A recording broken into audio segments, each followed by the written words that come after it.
He was a firefighter, paramedic, volunteer, and so he was always taking care of others. And that's the hardest thing for him, is having somebody else take care of him. At 59 years old, Gary Ellis is having to live his life with the help of others. All right, hon, I'm gonna do your hand here. 3 years ago, ALS stole his ability to walk and talk. I'm just grinning because you're holding my hand. But the disease did not take away his sense of humor. Rule of one, I have ALS. I am dying. I get hugs. Using a speech computer that he controls with his eyelids, Gary is living a life he never imagined.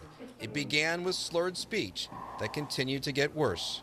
But I am grateful to be alive. Every day above ground is a good day.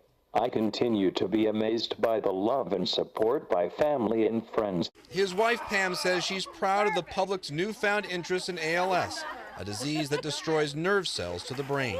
I mean, some of these people that are dumping ice buckets on their heads probably never even heard of ALS. I consider myself the luckiest man on the face of the earth. ALS, or Lou Gehrig's disease, named after the famous New York baseball player, has left researchers struggling on a cure and a cause.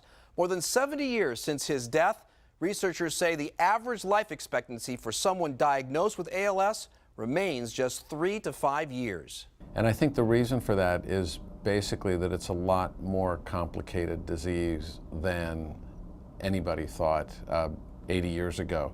Dr. John Kissel says researchers at OSU Wexner Medical Center are determined to understand what makes this disease tick. The primary focus on ALS now is to try to find out why these cells die.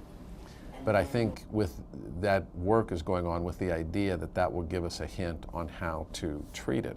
As for Gary and his wife, they know their time together is shortened because of ALS, which is why they hope the public continues to fund research to find a cure. It's all about finding a cause, finding a treatment, hopefully finding a cure. That's what we want, is a cure, because no one should have to go through this. In Dublin, Kevin Landers, 10 TV News.